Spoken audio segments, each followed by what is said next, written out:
I'd like to call the April 3rd, 2023 City Council meeting to order at 7 PM. You all rise for pledge of allegiance.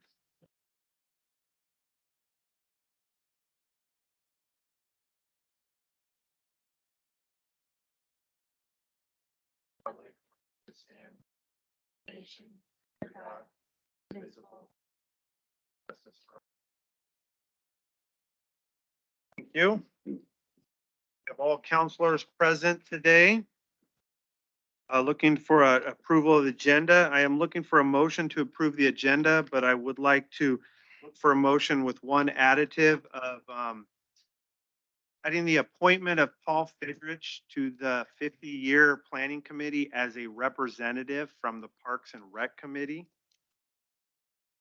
Have a motion to accept the agenda with the addition of Paul Fidrich as the liaison from the Parks and Rec Committee to the 50-year committee. Any second? I'll second. Second by Counselor Holmes. Any question? All those in favor state by saying aye. Aye. Opposed? Motion carries. And kind of go back where we added Paul was into consent agenda. Added him into the consent. Okay, public comment. This is the place on the agenda where the public is invited to speak to council regarding any matter not on the agenda and not scheduled for public hearing. Members of the public addressing council are requested to give their name and city of residence. As speakers are to limit their testimony to 5 minutes. Has anybody signed in? Anybody interested? Thank you. Okay, now we're on to our consent agenda. Our consent agenda consists of a March 20, 2023 City Council work session minutes, March 20, 2023 City Council meeting minutes, and appointment of Carl Fenstermaker to the Economic Development Committee, the added appointment of Paul Fidrich to the 50-year committee representing the Parks and Rec Committee. Looking for a motion to accept the consent agenda. Move to approve. Moved by Council President Greisen. Any second? Second by Councilor Santiago. Any discussion? All those in favor state by saying aye. Aye. Opposed? Motion carries. Okay, on to new business. We are pleased to have with us Fire Chief Pritchard, who will go over the Scappoose Rural Fire Protection District Annual Report. Come on up. Pictures. On. You hear me? Okay, wonderful. Sure. Mr. Mayor, members of the council, very pleased to be here to share our annual report with you and answer any questions that you may have about what occurred with your fire department over the last year. Not necessarily just response, but also the different activities, grants, and give you the opportunity to provide some feedback that we can use as we plan for the next rest part of this year, especially as we're, working on big plans for now and into the future. So hopefully you weren't expecting me to go page by page. It's a little bit of a novel this year. There's a ton of information in there, but we tried to make the document as comprehensive as possible so that our community had an opportunity and understanding of everything that's occurred. The equipment we have, where the stations are located, different projects and programs, the various sections of our department have been working on, from administration to safety, training, EMS, our special operations, the grants that we have requested, local and state and federal. And then we also included our first annual survey, something that we want to try and do every year, mostly because we want more feedback from our community. We are a community responder, and in order for us to do better, we need to try to understand what the expectations are. It just gives us a place to work from. So on behalf of the board of directors and our staff, thank you again for the opportunity to be here. You. I just was skimming through, and one thing I noticed too was internships with the local high schoolers. I hear you are engaging with our local high school and cadets and Yeah, that is correct. So about a year and a half ago, we applied for something called Senate discretionary funding. We worked through Senator Merkley's office on a sort of a unique plan and idea to do workforce development with the high school in addition to STEM education. And our thought process was in partnering with Columbia Gorge, Portland Community College, um, and our agency to provide uh, community college level education to the students, in addition to getting them trained and licensed as FAA UAS pilots. Uh, the senator bought off on that and was able to convince other senators to buy off on that. And so we were awarded just shy of $200,000 to put towards that program. So that'll include, or that'll cover the costs of the instructors, all the equipment that's going to be purchased, and hopefully be the start of something pretty unique. Our hope is to potentially attract more volunteers by interacting with the high school. Everyone around the country has been having the same challenges with recruitment of volunteers, but also we wanted to give our local high school students an opportunity and potentially an edge technology wise for other schools that really haven't grasped what's going on with uncrewed aircraft. Oh, oh, go ahead. Councilman Franz. Well, I just wanted to say I was delightfully surprised when the segment on the news came up that we're on the cutting edge of using drones to fight fires, and they had a real. They went from the old church, burning, quite burned down, but close, and how the drones were allowed the fire departments to do the right thing in the right circumstance, and it segued right away to Scappoose and our use of drones that were kind of leading the way in that whole effort. And anyway, Chief, you made us look good. Thank you. Great segment. Councilman Franz? thank you for that. Yeah, so I see you identified in your 2023 goals, the first priority is reestablishing the volunteer program. Were there, like historically, the past year or two, were there events or periods throughout the year that you were spread thin that you could have relied on? Or can you tell us kind of how you use your volunteer program or why you put it as number one? Sure thing. I think investing in your staff and the people who are supporting the community is paramount. It's number one. The program here in Scappoose has always been volunteer. The city fire department before it merged with the district was volunteer. I started out as a volunteer, so volunteerism in the fire service is, I mean, it's more than just tradition. So we have to look at that as a priority. Unfortunately, over the last 5 years, there have been some challenges internally in the organization with leadership.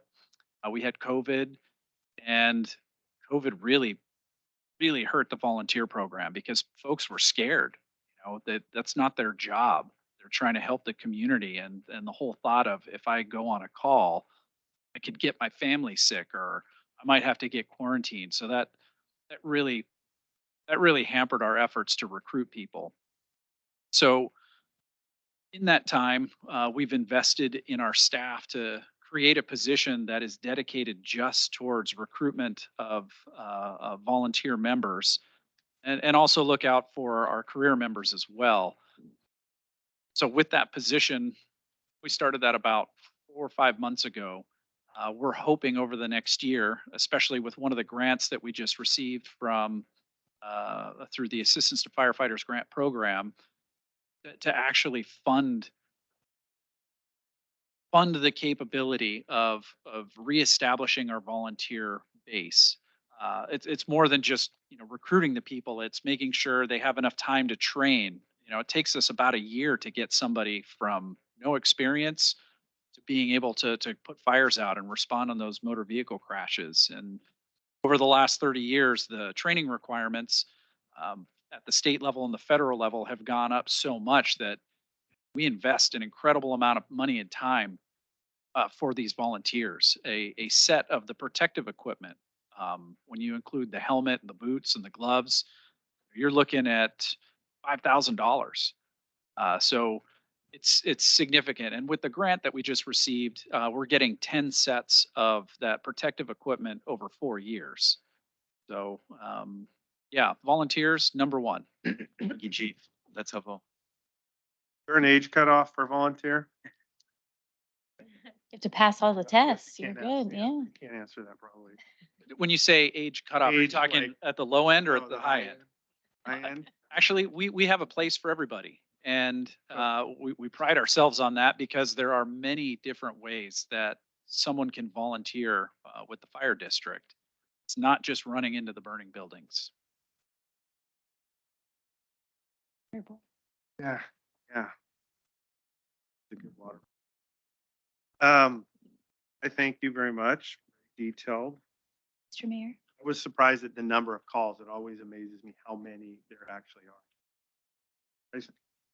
Number 3 in your strategic plan, and then number 3 in that, stable funding sources, not have to rely, asking for a levy renewal. I think that is really important to read. And for our citizens, there's a lot of levies and bonds and things that go on ballots often. What is the hope, the plan with finding more stable funding source? What does that look like? A great question. Yeah. I think there are several things beyond our control, Mhm. state legislature that are really going to help us with that. I would say first and foremost, having to run a corporation, because this is a public corporation, the fire district, in a way in which every 5 years we have to go to our community and say, hey, still want to pay that same amount that you've been paying. It's a real hard way of not only providing an essential service, but planning for the future. Because what most people don't understand is if we don't have that levy passed, the ambulance goes away. We end up having to let people go.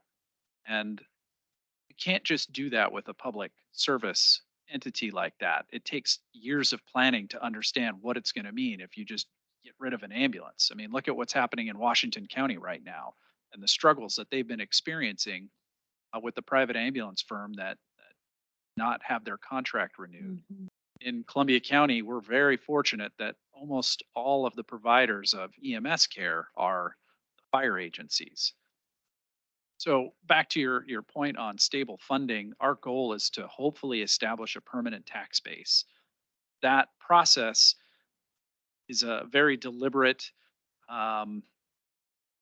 process that includes a lot of education of the community, because the only way we can achieve a permanent tax rate moving forward is if we dissolve the current fire district, we reestablish ourselves by expanding our territory, and then create a new permanent tax rate.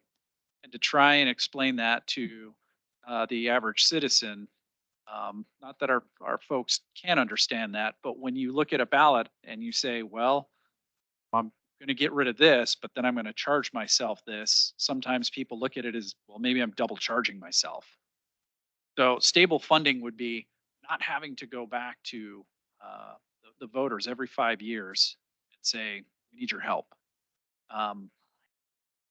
Hopefully that answers your question. It does. Thank you. When is your levy up, your next?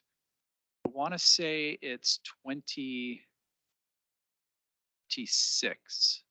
2026 for the next one, passed in 21. Yes. Santiago. I would suggest to, I saw in your, thank you for including your feedback or your surveys in here. Notice that there was some input on be more visible. And so maybe you can start being more visible. So when that levy does come around, we can educate our residents how important it is. Thank you for that feedback. Yeah, is that a May election or November? Well, what we try to do is we start in May because we're a special district. We can go on the ballot in May. And the hope is that if for some reason it doesn't pass the first time, then we go to the general election in November. But thankfully, we haven't had to utilize that strategy. Mr. Holmes. Yeah, one more funding related question. So on page 8, you've got the age of some of the equipment listed and some of it is quite old. 42 years for the water tender. So the current levy that you guys have in place, will that fund the replacement of some of this aging equipment or you're still looking to the future for other funding resources to really get everything up to date? I appreciate you asking that question. One of the things that the levy did this last request that we had of our community, it not only gave us the ability to fully staff 2 ambulances 24 hours a day, 7 days a week, but it's allowed us to start putting money away into capital reserve to replace equipment. So this next fiscal year, what we've planned in our budget is to start aggressively replacing our aging fleet. We did receive assistance to firefighters grant to purchase a water tender.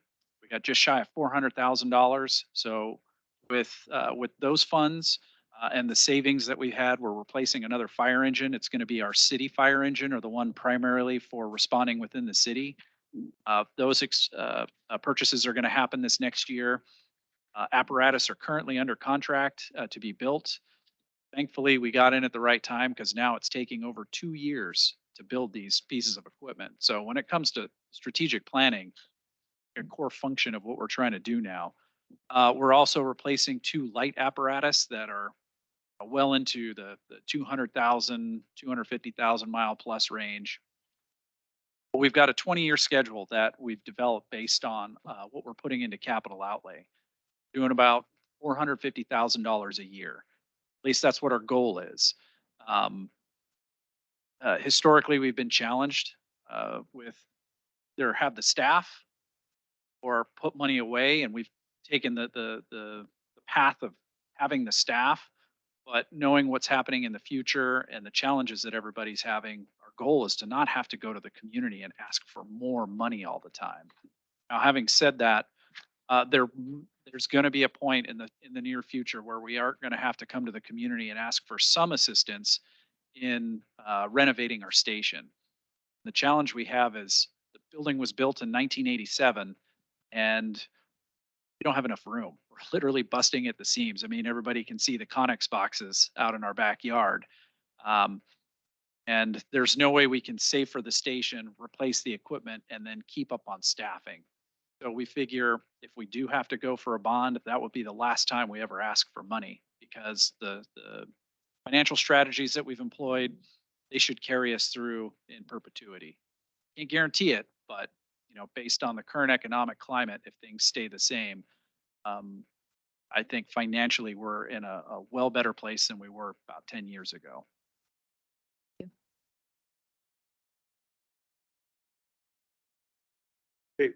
Okay, that is all. Appreciate it very much. Thank you. You guys.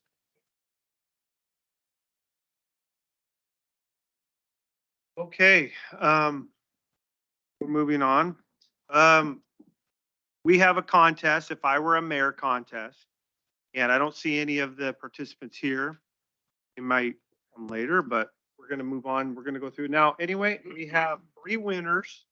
Wanted to go over real quickly. You all have read their reports.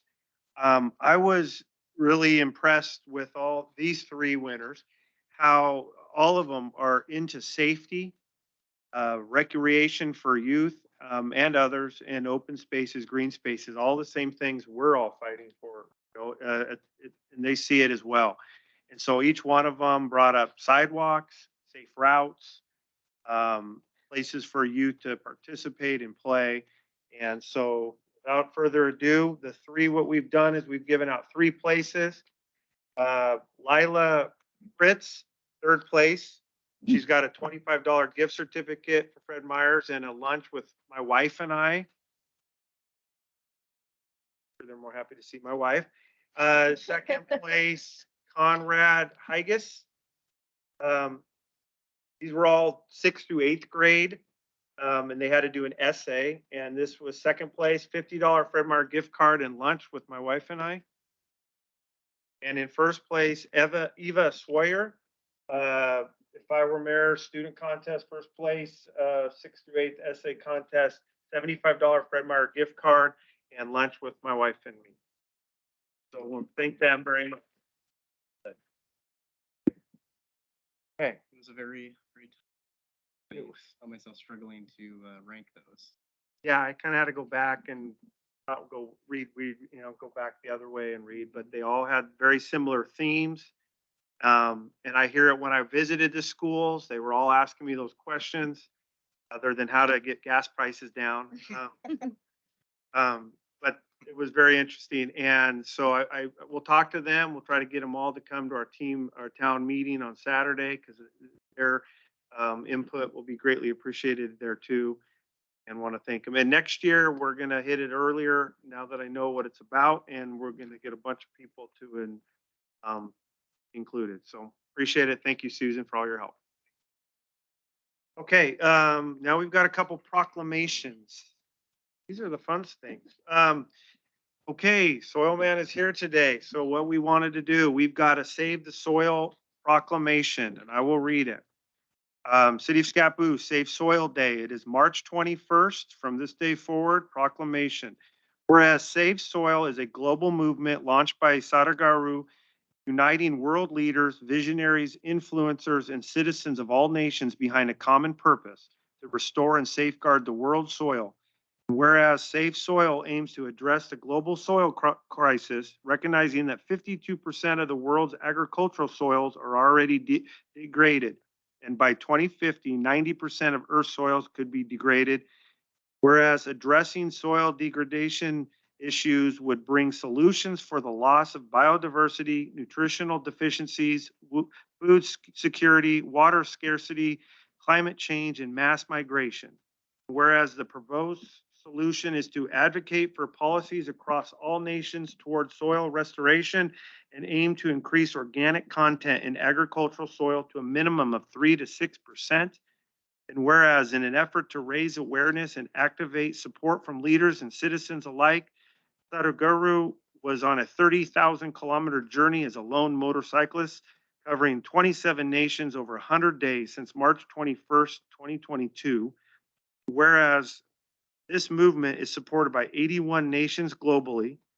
Now, therefore, I, Mayor Joseph A. Backus of the City of Scappoose, do hereby proclaim March 21st as Save Soil Day in Scappoose, Oregon, as soil is vital to all life, and urge all citizens to be a part of the Save Soil movement to support national policies toward soil restoration and aim to raise the organic content of soil to a minimum of 3% to 6%. Be it further proclaimed, I urge all citizens to participate in creating bright futures for our children and the future of our planet. Witness whereof I hereunto set my hand and cause the seal of the city of Scappoose to be affixed at Scappoose City Hall on this 3rd day of April, 2023. Like a picture. A picture real quick.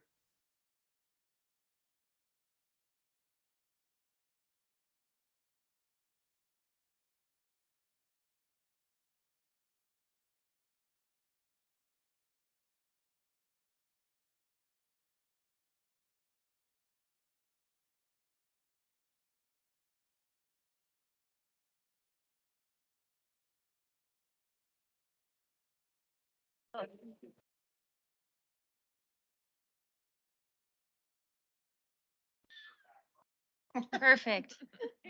Let me take your glasses in the paper.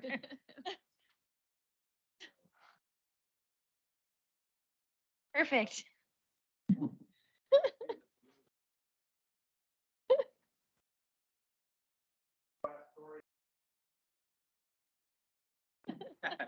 Thank you.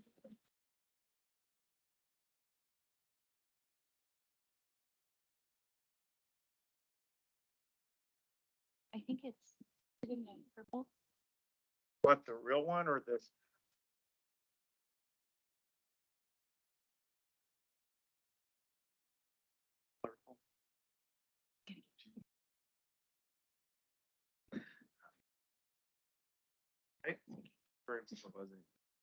Thank you. Thank you. Thank you. No, I know. That's good. I was just curious. Now, which one of us volunteered? Too, yeah. Volunteered. Okay, we're on. There you go. Thank you very much. Hey, City of Scappoose, we have another proclamation, National Volunteer Week. Whereas National Volunteer Week has been observed annually since 1974 at all governmental levels and recognizes volunteerism, participation, sharing, and working together to make a difference. Whereas the City of Scappoose depends on volunteers for many programs that are a service and benefit to the community. Whereas there is a need for more voluntary community service to help continue these programs. Whereas serving as a volunteer is a rewarding experience. Now therefore be it resolved, I, Joseph A. Backus, Mayor of the City of Scappoose, hereby urge the citizens of this community to recognize the week of April 16th to April 22nd, 2023 as National Volunteer Week to honor and recognize the individuals who have made a difference in our communities. Witness here whereof I hereunto set my hand and cause the seal of the City of Scappoose to be affixed, done at City Hall in the City of Scappoose, Oregon on this third day of April, 2023.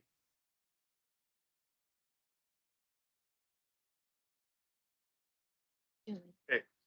And that last day happens to be Earth Day, so we'll get all you volunteers out there helping clean up the Chapman Landing or the rail road, wherever else we're gonna be. Appreciate that. Who's going?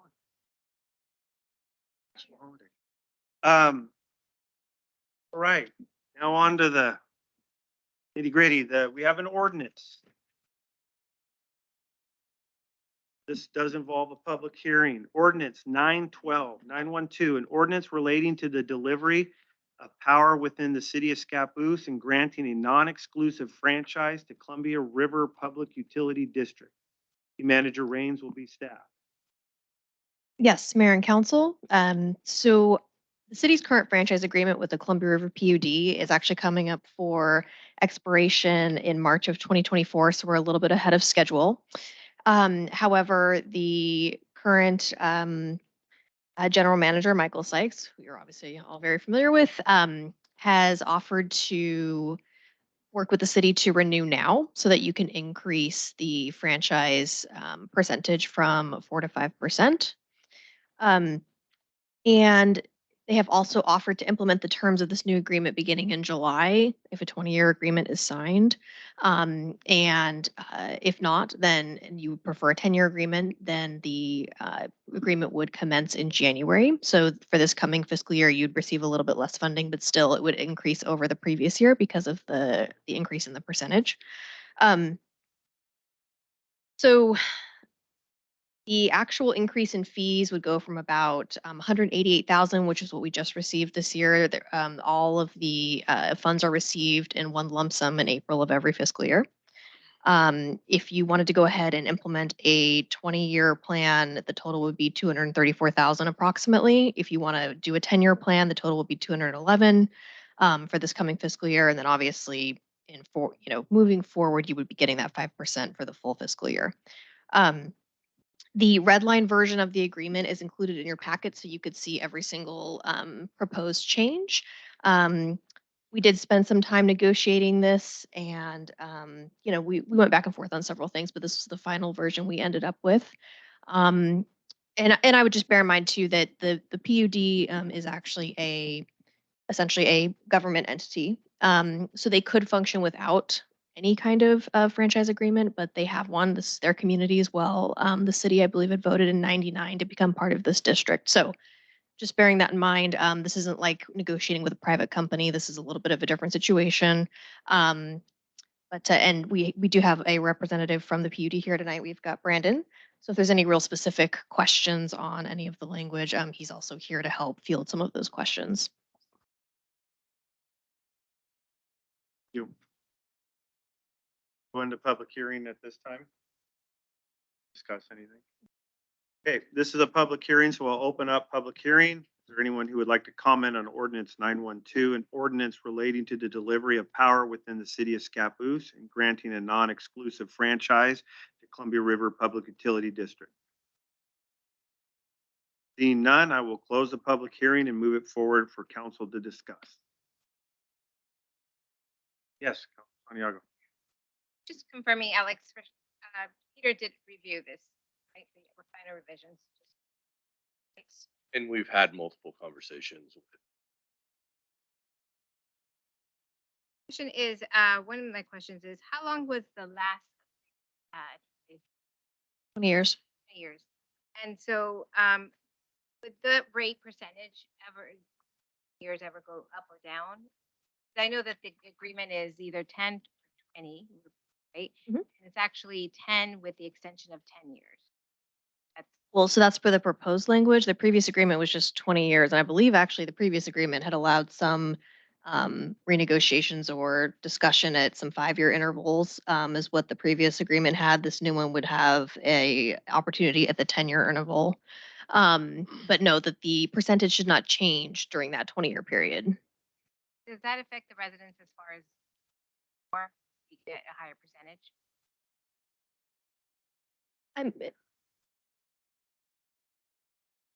You want us Do you want to speak at the? online? So our franchise agreement essentially establishes a methodology at which we'll come up with a value amount of what we're going to pay you guys, not necessarily the methodology at which we're going to collect it. So essentially what it boils down to is 1% is collected from the constituents within the city of Scappoose, and the remaining 4% is kind of rate-based is how it's currently done. It was really hard to Oh, yeah. I can try to state it again, maybe a little louder. I'm not great with microphones. Is it better now? Yes, a little bit. So is the residents gonna add up that 1%? Yeah, you'll see, your residents will see a 1% adder on your bill, and it'll be collected for franchise fee, and we'll state that. And then the remaining 4% is rate-based. Was that the same before? It was always 1%? No, so currently there is no adder on your bill. And that is common what we do across all of our cities. And so this language is really reflective across what we do everywhere. And so this is the only city at which we haven't done that. Oh, it's similar, let's say St. Helens. St. Helens, When was the exactly. last time you guys signed with them? About less than a year ago. Virtually the same agreements, and same with the city of Rainier. Less than a year ago, probably about 6 months ago, we signed a similar agreement. In Columbia City, we did that in 2017. I've been lucky to be involved in all of them. And so they're virtually the same across the board in all of the cities we operate in now with these changes. All the stuff here about permits and everything looks good. What we've been doing in the past, operational part of it. Yes, and this has also been looked at by the public works director and the city engineer. There's been several conversations. This has been in negotiations for quite some time at this point. So yes. Exhibit A right now, it shows as a 10-year plan. In there, right? So no, the exhibit A, what you're looking at would be the agreement for the 20-year period. It's just that it does have a section in there that would allow essentially a kind of a review or check-in at the 10-year mark, so that there'd be a chance to negotiate some different terms if that was desired, but it would be otherwise it would be the same through the 20-year period. Just for my knowledge, the 1%, it's mainly the big businesses that are over 1,000 kilowatts. Is that correct? I mean, we see any of those? I mean, is anybody going to take advantage now that didn't before? So that language actually didn't change. It was the same in the old franchise agreement, that 1% for anything above 1,000 kW. And you do have one customer within the city that is at that, and that is Cascade Tissues. And I would venture to guess that with the Scappoose development, you'll likely see more industrial customers in that area, that range. Yes. Question for Alex. Does this rebate go into the general fund, or is it earmarked to fund specific? This goes into the general fund. The franchise fees go into the general fund. Mayor, Yes. I just have a couple questions, probably more educational than anything else. So in terms of these types of franchise agreements, is the 5% with what cities usually get when they're part of a PUD, is that pretty normal or what is the range? That is, Yes. that's actually the cap. So you Correct. actually can't go above that. And so all of the cities are at that cap, with the exception of you guys currently. And capped by state statute or Yeah. by ORS, it says that it's 5% max? I There's a state utility board Yeah. that makes those sort of determinations and also looks at rates depending on the size and depending on if it goes up a lot. So there's state agencies that are kind of ones that set all these rules, and then it's of the individuals to kind of regulate that. Okay, that helps. So the other part is that, normally, depending on which party you are in agreement, sometimes it's not always great to have agreement terms that are for multiple years. What is the benefit to the city for having an agreement its terms are for such a long duration? So, I mean, I'll first tell you the reason not to. And that's because in something like this, with our industrial land, we could have a lot of large industrial users come in. And of course, we're capturing some of that, but that might be a reason that we want to have a conversation with them about restructuring this. So that would be a reason to have a shorter one. The longer one is just, it provides us with certainty. Anytime, this is a little bit different than a normal negotiation because we know what the max is. And we know what the current factors are on the ground. And if you look at how rates are calculated, and theirs is done through kind of a rate study. The large industrial users that use a predictable amount of power, and in some respects is less costly than like a home that during the winter might use. We could have a real cold snap and people could use a lot of power. So like the larger industrial users allow the PUD that sort of certainty. And also the costs associated because it was usually underground. They don't have to worry about like trees falling on power lines and things of that nature. So these are all factors that like their consultant, when they're coming up with this rubric, they look at. If one of the things that we talked about was what if we have a bunch of large industrial users come in, and then that's, we might want to take another look. So that's why we pretty strongly push back, ask for a 10-year. Having been through every one of these negotiations, my guess is that and we asked a lot of questions, is some of this stuff was very counterintuitive. And so I think that from the power company, they want the certainty of that we're going to have these customers for this amount of time. This is what we're going to pay them. This is what their customers are going to pay us. And we don't have to worry about it. Okay, so here's where I'm going with this. So how often does the ceiling change on this percentage? Because it seems to me that watching out for the city's interest here, that the term should be closely aligned with how often these percentages change. So for example, if the cap right now is say 5%, but every 2 or 3 years traditionally we see the percentage cap go up, then to me, I wouldn't want to tie us to a 10-year agreement, or I would want to assess both of those things to basically align our term with how often those percentages go up. Does that make sense? Yeah, I don't think this really moves. Where you could see a change is,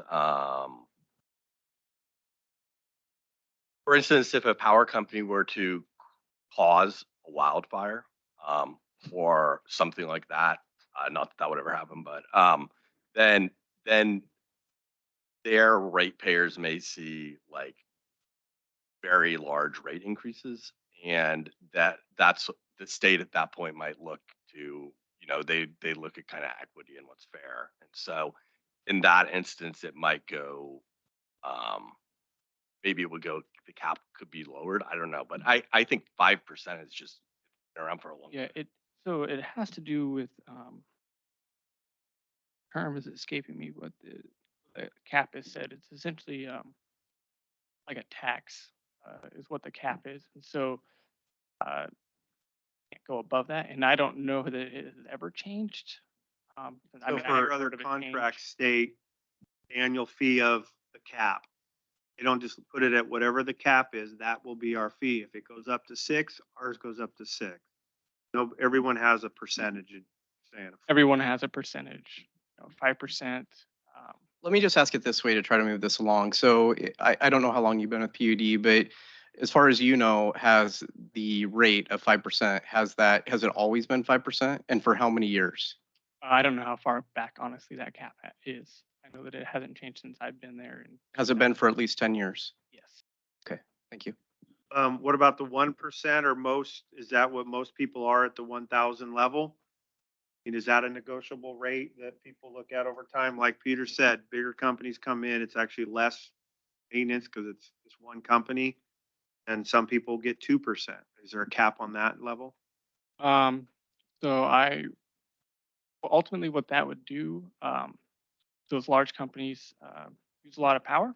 So therefore, our board would somehow have to recover that additional cost, whatever that would be. And likely that'd be a direct assignment to your industrial customers within your city. So that would be unfavorable from an economic development standpoint.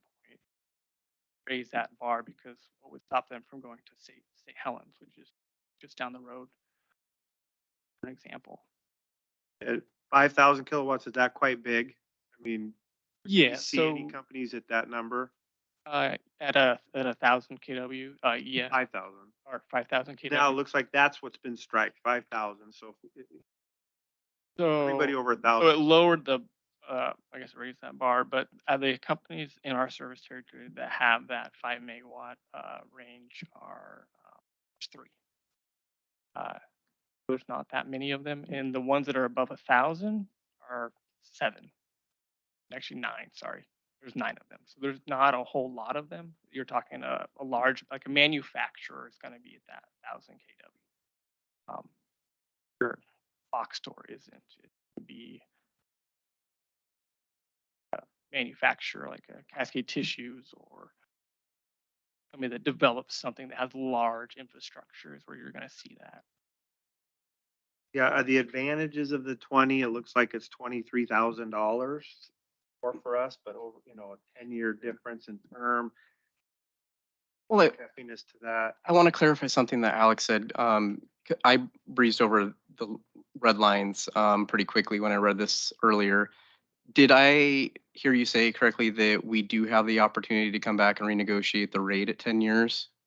We'll renegotiate the agreement at 10 years. And so I was able to renegotiate that back into the agreement. So regardless of whether you pick a 10-year or a 20-year, there is that mark at 10 years where you can have that opportunity to talk about the terms. Okay, so given that and that we are going to make money quicker, basically is what it comes down to. If Correct. you pick 20 years, Yes. and there's really no negative to picking 20 years if we can come Right. back at 10 and reassess this. And that was one of the reasons why I had pushed so hard for that to be included in the agreement. If it was going to be 20 years, that there be this opportunity at that midway mark for us to talk about the terms again. It almost becomes 19 and a half because we started sooner. Correct. I believe it's. Thank you.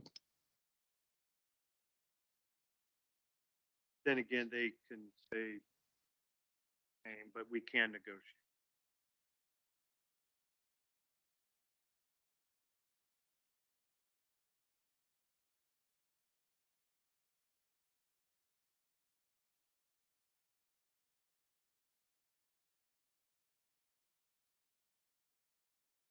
That's where I read this one. I thought as a 10-year, because section 2 says it shall be effective for a term of 10 years, unless renegotiated or terminated. Term shall automatically, so it is a 10-year term with an automatic renewal for another 10-year term. Well, I guess the point is that it automatically renews. So if no one does or says anything, it continues for 20 years. So if they don't know in 10 years, Right. they would To need look. to give 60 days notice in order to Negotiate. then it would just automatically re-up for another 10 years. Right. So it becomes a 20 years old because it auto renews basically. Auto renews, but if you want the chance, you have it at that point to negotiate again at 10 years. Makes sense. Thank you. The last one was 20 years and we didn't see change during those. Did 20 not. years. I will say we have a great partnership with the. Yes, we do. We Scappoose. do. Yeah. Alex has been great to work with. I mean, we're doing some exciting stuff in your city, right? The EV chargers just down the road. City Hall, and we're also looking at doing the Scappoose sidewalk by the substation out there, which are all things that beyond our franchise agreement. And I mean, your constituents, our constituents, we carry that forward. Yeah, and on that note too, I want to compliment the PUD on how responsive specifically the Columbia River PUD always is when there's an outage too. It's actually quite amazing how fast you guys get power back on when there's an issue. And I Oh, could Great. also add how you guys are contribute to the community as far as the events. So you guys are always there to support. So thank you to PUD. Well, if there is no further discussion, I'm entertaining a motion. Mr. Mayor, Yes, President Grayson. I move council approve ordinance number 912, authorizing the city manager to enter into a 20-year franchise agreement with the Columbia River PUD. With a motion to move into a 20-year contract.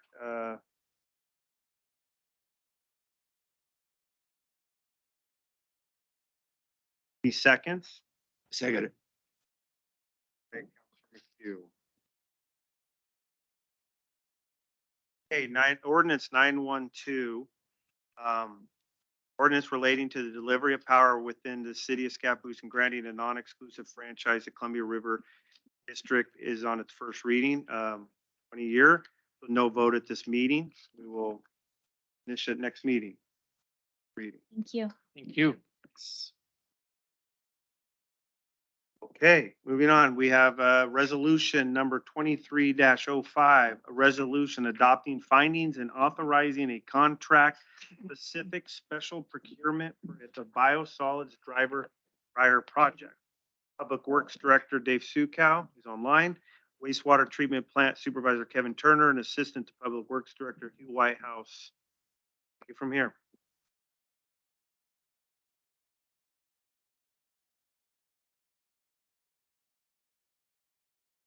Buell, did you want to take it or you want me to kick off? If you had anything particular to say, go for it. Yeah, Mayor Council, here a few months ago, we came to you with the assistance of the Consor engineers and presented to you on the Bioforce Tech dryer. At that time, we were still working through some preliminary engineering and not quite ready to procure. Since then, we've met with you on some other special procurement topics, and now we're looking to purchase this dryer. And with that, I will let Hugh take it from here. All right, Mayor, Council, and Dave, thank you. Before you tonight is resolution 23-05. As Dave mentioned, this is called a special procurement. Special procurements have two authorities. The first of which is through state statute through RS 279B, is also authorized by the city's public contracting rules and procedures adopted by resolution. So special procurements deviate from the standard procurement methods such as competitive bidding. Now I say that with a caveat, much like the last time we came to you with a unique alternative contracting method. Special procurements, well, the state statute says, yes, this is a deviation from how competitive bidding is defined in state statute.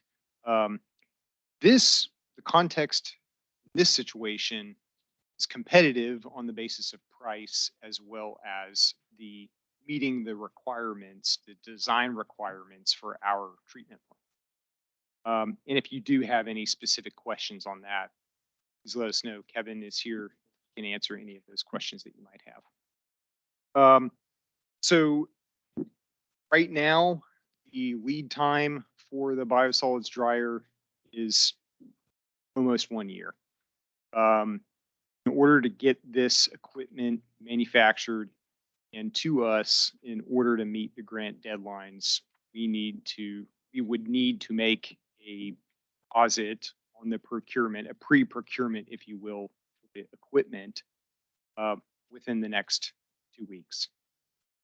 I've drafted all of the necessary information for your consideration, much like the alternative contracting method for the Smith Road Pump Station. There are a set of required findings that need to be drafted. There are far fewer of them than are required under, say, a design build authorization. Those findings are attached in Exhibit A. There are two requirements. They need to address that they're unlikely to diminish competition or encourage favoritism, and that the special procurement is expected to result in substantial cost savings to the city or otherwise substantially promotes public interest in a manner otherwise not achievable under a standard procurement procedure. Quite simply put, and Dave or Kevin, please interrupt if I'm incorrect. If we're to procure biosolids dryer, there are standard procedures. This project may not be deliverable on time to meet the grant funders deadlines. Anything I missed there, Kevin? The price is great piece of equipment. There's 3536 last time. This would be the first one in Oregon to want to for one of those. Since then, probably the second. You did go through a process where you rated them and scored them all. Yeah, Consor, the city's engineer for the phase one improvements, the wastewater treatment plant, developed a full alternatives analysis. They created the matrix to evaluate the different options based on the considerations that are relevant to the city. That analysis was completed. The final version of it was sent over on the 28th last week. So that's why there was an updated form sent to you. Yes, Councilor Santiago. So you say a third party scored the evaluation. Third party? Yes, the city's, I guess the term here would be the engineer of record. They're in charge of, they're contracted with the city for designing all of the phase one improvements that will be occurring at the treatment plant over the next several years.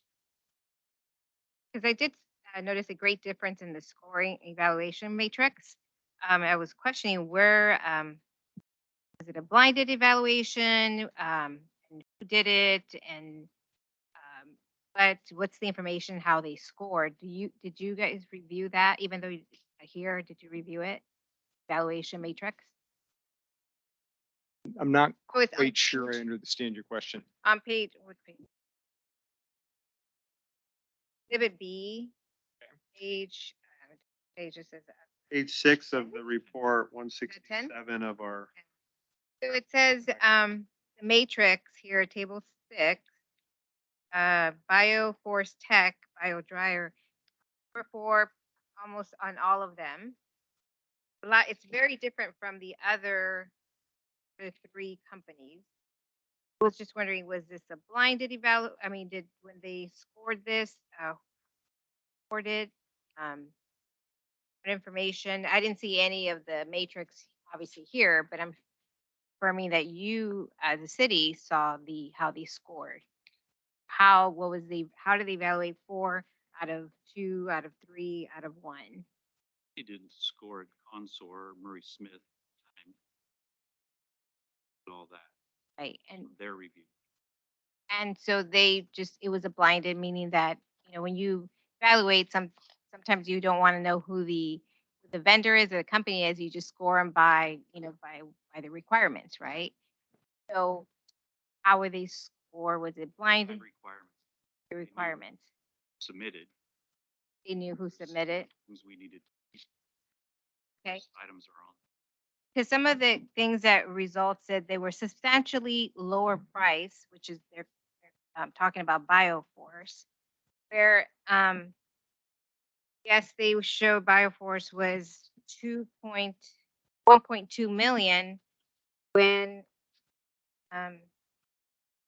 it was the other one, because this is just one category. I know this is a multiple award, biotech and the other resolutions that we're talking about. Is that what I'm understanding? I'm not sure I understand your So comment about a multiple award. as we go along in the rest of them, it is mentioned biotech again, right? It's- So the reason why I bring this up, I'm really open, I really fight about open procurement and about fair and process. So knowing that this biotech is preferred throughout the rest of these resolution called out as the preference. That what I'm reading here? Biotech, It is, Bioforce. it- Bioforce Tech. yes, it's the recommendation Right. from the engineer and from staff. And cost is certainly the biggest factor in that. Well, it is kind of similar to others, but and also notice is that they're using thermofluid. Other companies are using thermofluid, and of course I don't know anything about this, but Biotech is mentioned thermofluid. They mentioned other types. About this technology, as we fill this cylinder, I don't feel like bacteria that heat its own heat, 50% of the process. Energy. Is it really comparing apples to apples, or is it just very different that biotech? New technology, but it is biosolids dryer. May I interrupt and point out something here that answers your question, I think? So in Exhibit B at the top, where it says alternatives analysis methodology, it does explain the criteria that they used. It says the criteria utilized in this analysis are capital cost, 20-year life cycle cost, conformance to city's operational preferences, and maintainability. Each criterion will be given a score of 1 through 4 in order of least to most favorable respectively. The scores will then be weighted as follows. And then it gives the weight. So I do want to point out here that Consor is the one that so Consor is the city's engineering firm that they hired, and they evaluated 4 different solutions. And I think it's important to note on the record for those that watch this later or that are listening online, that the solution that's proposed, which is the Bioforce Tech BioDryer, came in at $924,460, as where the next closest bid came in at 2.8 million. So there's a very considerable difference there. So just for the record, we have 924,460, which is the recommended solution. We have Fenton RDP, which is over 3.5 million. We have the Comline Sanderson, which is 2.8 million. And then we have something I can't pronounce, Kruger Biocon, that's over 4.2 million. My only concern, like in my business, when I see that big a discrepancy, I'm wondering, is it right? Or have you seen these other technologies? We toured at least 2 of the others and have heard about some of the others, and You've seen the talked to one, people who actually operate the equipment, push fires on. as Consor worked with the Bioforce Tech machine before, are they involved in the one down in the valley or other states that you know? Yakima involved in that. Rep invited us up. They had 6 in FYI, we can't hear anything Kevin's saying on the microphone. Missing a lot of good stuff.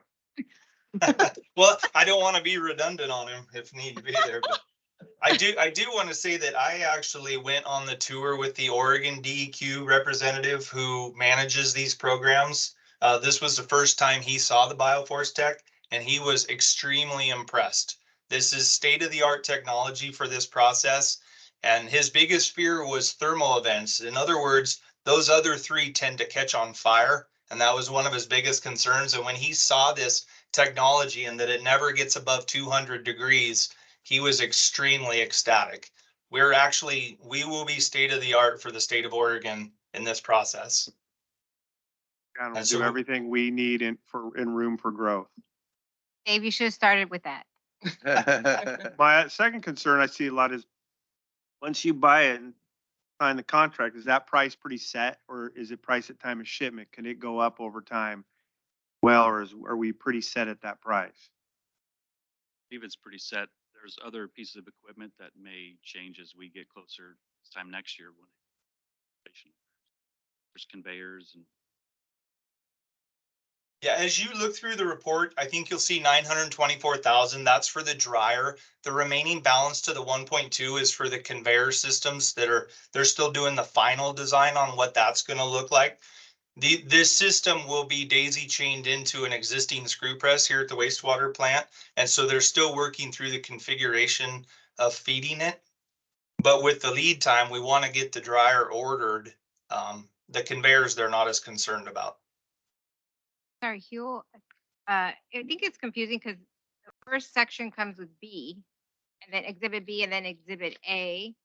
I was going off exhibit B, which shows was 1.2, and I know that you guys talk about that biotech 924,000. So I don't see that, or maybe I'm missing something. I'll turn it around. We have exhibit B and then exhibit A. And that could be an error on my end, putting the staff report and all the exhibits together. Again, my apologies on the confusion there. As Dave had mentioned, that's why that updated, that 1.2 million is in there. That $924,000, that's the price straight from the manufacturer. The engineer, as David mentioned, is anticipating some additional costs between now and then in order to configure the dryer with the necessary designs that are still underway. Just I just have curiosity. How loud are these things? not very loud. There is a blower. It's going to be inside of a building barn style. So Is there odor or anything? there could be some odor. There's an air scrubber on it.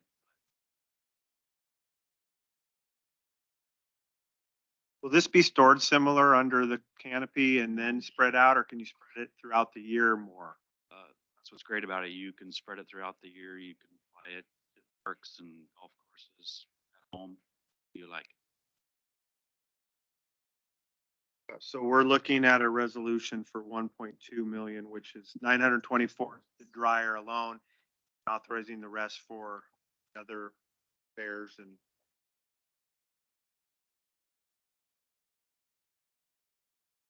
Think Soil Man would like it? Yeah, he left during the middle. He would have enjoyed this. Any further discussion? Entertain a motion to. Yeah. Mr. Mayor, I'd like to motion to approve resolution 23-05, thereby adopting the findings in support of the proposed contract specific special procurement and authorizing the city manager to place an order for the Bioforce Tech bio dryer with an estimated final cost. Wait, am I reading the right one? Yes, that Okay, 1.2 million pending conclusion of the required protest period. Friends, any seconds? Second? And Counselor Holmes, any discussion? I have just have a note here that just want to make sure that it's on record that that this proves substantial energy efficiency, drying process, and mechanical simplicity of design, which is on 164. That's what I guess that's what it wasn't clear that it's something new technology and it's nothing to compare, even though you have 3 other companies that you're comparing to, there's really nothing to compare to that big dryer. All right. One in Yakima is very similar, correct? BioForce. It's The identical. other companies don't have that same product. As- Are you talking about that particular method of achieving the same Correct. product and Right. product? Okay. Also energy, because I was noting the differences between each of them. Very different amongst the others. Now I know why. Do you find any other besides BioForce Tech that did their technology around the world? We have a motion and a second. Question, discussion? All those in favor state by saying aye. Aye. Opposed, same sign. Motion carries. Thank you. Council. Thank you all. Good job. Field trip. Okay, moving on. We have two resolutions still to look for. We have a resolution 23-03. Resolution in support of measure 5-290, a measure brought by the Columbia County Board of Commissioners for a tax levy to increase sheriff office enforcement. Council, anybody on here would like to discuss? My understanding, they have in May a operating levy of approximately 29 cents per thousand house value. The idea of adding 7 officers, their staff.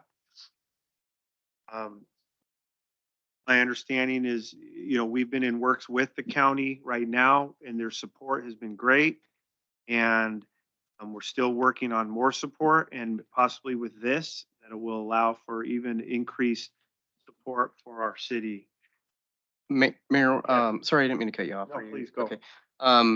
I'd just like to add also too that Sheriff Pixley has been, my understanding, is very helpful to the city and our new police chief too.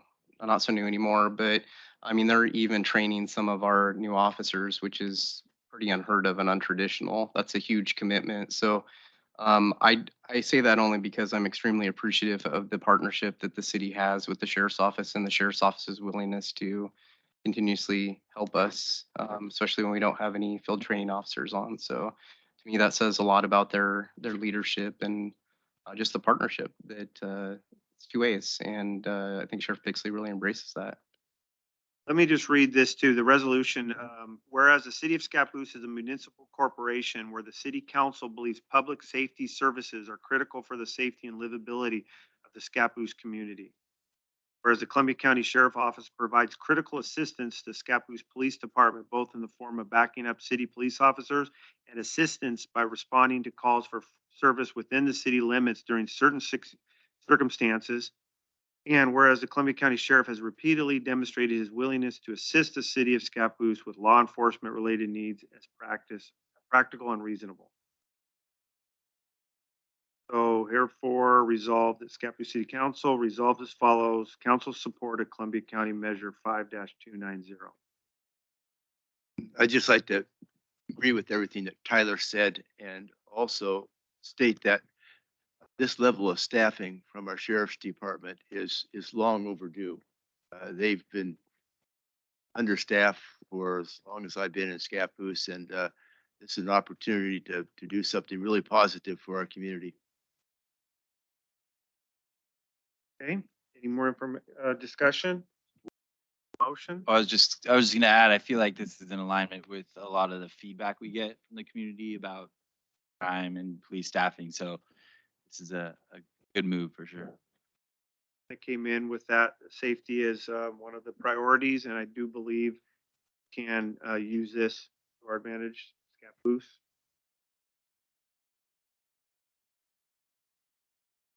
Motion to accept the resolution.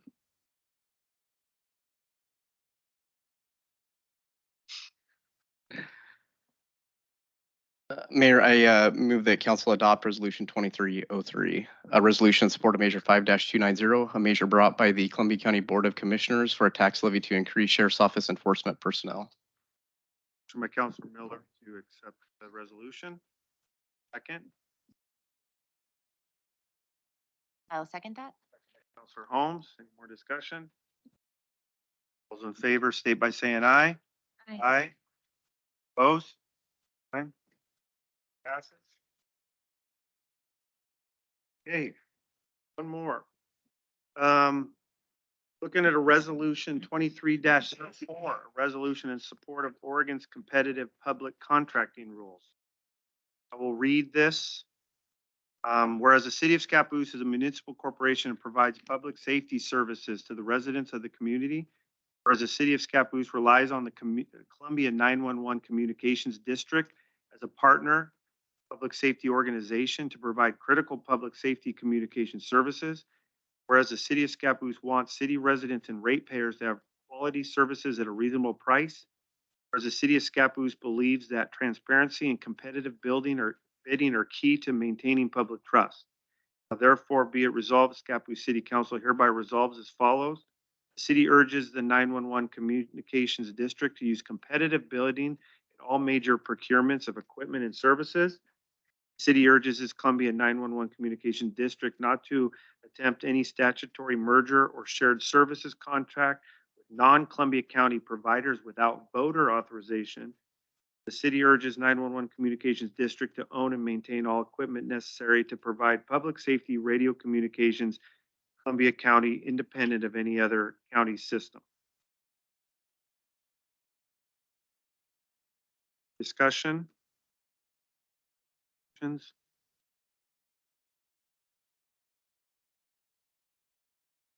Motions to, Mr. Mayor, yes, you. I move that we adopt resolution 2304. Motion by Councilor McHugh to adopt resolution 2304. Second. Second by Councilor Santiago. Any more discussion? All those in favor state by saying aye. Aye. Opposed? Carried. Okay, on to the calendar. Minutes. Slow down here. Okay, we are into April. Big thing on Friday. It's someone's birthday, so make sure you tell them happy birthday. April 8th, annual town meeting. What you thinking? That's next week. I might not make it. We'll see. I'll make it to the annual town meeting. I'll be You got a speaking part. Move it back 2 hours. Yeah. Okay, April 13th, Planning Commission, 7 PM. Urban Renewal Agency, April 17th, agency meeting, 6 PM, followed by council meeting at 7 PM. Thursday, April 20th, EDC meeting at noon, followed by Parks and Rec Committee meeting at 6 PM. April 22nd, Earth Day event, Heritage Park. April 25th, 50-year SAC meeting, 6 PM, followed by April 30th or April 27th, Planning Commission at 7 PM. Mr. Mayor? Yes. So I do believe there's a correction on the 50-year plan meetings. There was none on March 28th, and I do believe NJ sent out a notice that there would not be a meeting in April.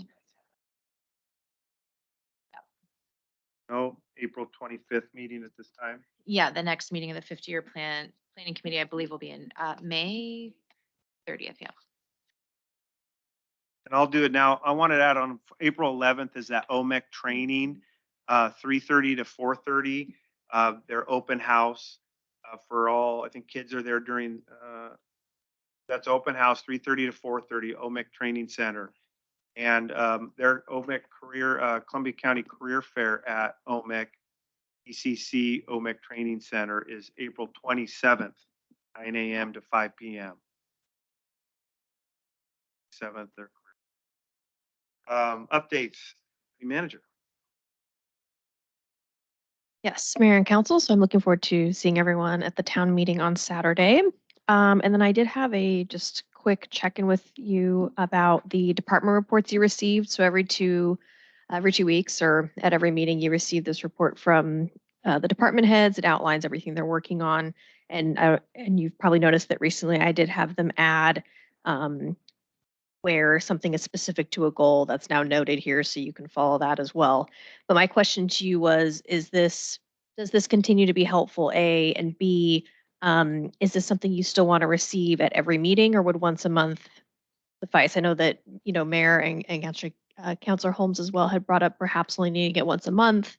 So I did want to go ahead and just check in with you about that to see kind of just a straw poll of the group, what your preference was on that. Yeah, that's my opinion, feeling is possibly once a month, to get these updates. That helps. Oh, Yeah, I would agree. I mean, it looks like staff puts a lot of work into these updates, each cycle, and I think our benefit would probably be served the same, just getting them monthly. Saves staff time. Okay.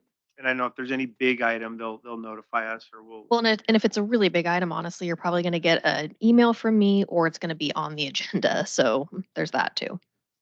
like they've added, yeah, if it's, Correct. Yes. And I did have them add that detail just for being able to follow it a little bit clearer. okay with that. Okay. All right. Great. And that's it. Thank you. All right, thank you. Police chief, not here. Counselor LaFrance. All right, I am excited to attend my first annual town meeting as a city councilor. Particularly excited to hear the new mayor's state of the city address. And yeah, I'm gonna bring my little ones and it's fun interacting with the public. Yeah. Recording. Santiago. All right. First day again.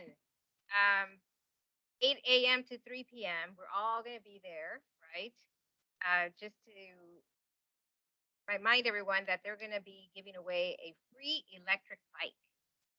So please do attend, participate. I do want to bring something up that I had spoken up to with Kara, which is chair of the Parks and Rec committee. And there has been a couple of topics that have been popping up, and I'm with her because there's been a talk of level of service. We've had updates from Park and Rec master plan in 50 years, and for me, the numbers keep changing, and it's like I'm confused. So this is something that's been in conversations in the Park and Rec committee meetings, that we need more information, we need accurate numbers, and we need to kind of make sure that we all share the same numbers. So it's basically land of service is number of acres per 1,000 residents. So if we can just come together and make sure that all committees are aware of that specific number or percentage, that would be great.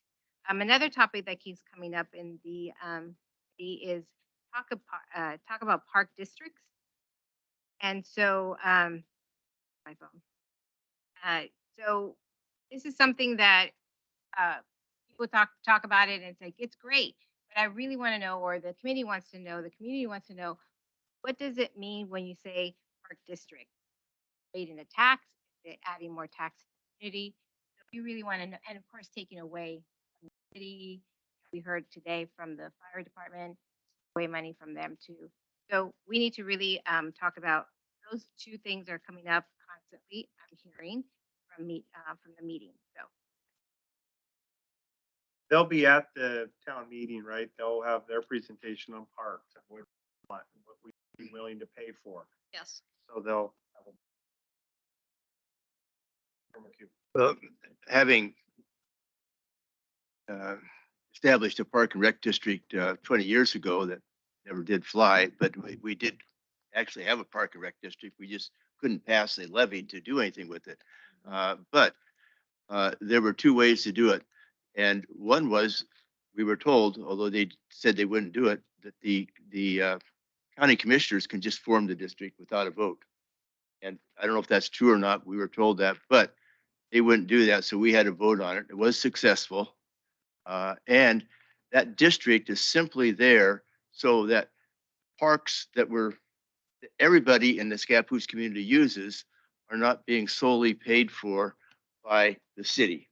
And so there's a good reason for doing that. It was a successful thing. It was tied to a swimming pool at the time, which gave it a little bit of controversy. You know, nobody is against a swimming pool, but a lot of people don't want to pay for one. So it was a couple times it was a close vote, but and the district was formed with everything in Columbia County, but nothing in Washington or Multnomah County because our school district, so it's the same as the school district, except for those areas in Washington and Multnomah County. It's a doable thing.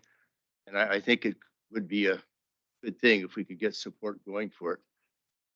And April 22nd. Now, I'm a little confused on Chapman Landing. What, are we doing that in the morning or are we showing up here at Heritage Park?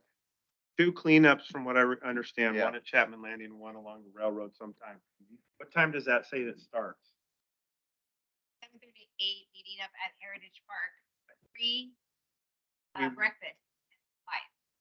We'll meet there and then she'll send half somewhere and half Right. the other 2 groups. Hopefully, there'll be a leader from the Parks and Rec Department groups. We'll Yeah, start meet here. Clean up in various, It's 68 and sunny in here. Ordered. Thank you. I've got one there. Okay. Get very carefully, apparently. You know, I'm good. Thank you. Councilor Overholm. Oh, just very much looking forward to the town hall and seeing all the community members come out. And just reminding folks that I do believe the Parks Master Plan will be a primary point of discussion for the breakout exercise. So it's a good opportunity to provide some feedback on the future of our parks. Thank you. I think we're approaching a recent record time anyway for getting out of council meetings, so I won't make this too long. However, there were some comments made that I just want to address really quick. First off, though, I'm excited to see everybody at the town hall meeting this Saturday. And then as far as just really quick on the district issue, please no more districts. There are some highly functional districts in our county, but there's also some that operate in, this is my own words, in the shadows that are highly problematic. Forming a district is one thing, getting funding to actually make it operational is a totally different thing. And so when you look at it, it's like, why not just go out for a levy and have a government entity that's already established run it? All you do by creating another district is you create more waste because you have people at the top that have to make higher salaries. And it's just a lot of, lack of a term, fat. The other thing is too, is that we have a thing called levy compression that's already happening in Vernonia, Rainier, and Claskenai. And once we hit $10 for all option and permanent levies, the option levies start to get pushed down. Scappoose is only like 48 cents away from compression. So that's a really significant issue that we need to be cognizant of, because what happens is you start raising levy rates or you add levies, then the existing levy rates get pushed down. And so when, say, for example, the fire district goes out for an option levy and they calculate what they need and ask for that rate, you're going to push their rate down. So we have to be really cognizant of what we're doing with levies. Bonds don't impact compression, but levies, which would be needed for a district to operate, would have consequences. Thank you. Council President Grayson. I just wanted to thank everyone for listening to our one of our work sessions today about the land acknowledgement. I think just the more we know what the school district is doing and how that affects our greater community is always valuable. And I think it got some of us thinking about not necessarily having something like that for the city, but other ways that we can acknowledge the land that we're on, or mentioning another proclamation, or, just something gets wheels turning. There are 2 big egg hunts this Saturday, the Kiwanis egg hunt at Grant Watts. A lot of people are mad about egg hunts and annual town meeting all on the same day, right? Like their kids are pulling them this way, but they want to come participate with us. Anyways, and then at the fairgrounds as well. And then I just want to acknowledge that there is quite a big school board election occurring for many seats on the Scappoose school board. And as an educator and a parent in the school district, I just want to remind voters that the purpose of public education is, it's an institutionalized form of education that educates all students free of charge. And its purpose is to enable students to be well-rounded individuals. And I think some of the things that the director of student achievement mentioned during the work session was it's about students and how we can elevate their experience in this world and elevate their voice and help them feel that they have a place in this world. It's not always about us, it's about them. And we need to look to our future. And I hope that voters do that school board election. Is it my understanding there isn't a election pamphlet that goes out? No. Okay, thank you. And I think there is also a plant sale on Saturday down at the lower high school parking lot, I believe, for some county department. Once. So, yeah. It's May. Wanted to thank you all. I wanted to thank all the participants of our mayor contest. We hear you and we will work diligently to try to bring those to fruition. Appreciate it. Thank you. Happy birthday, Friday. Thank you.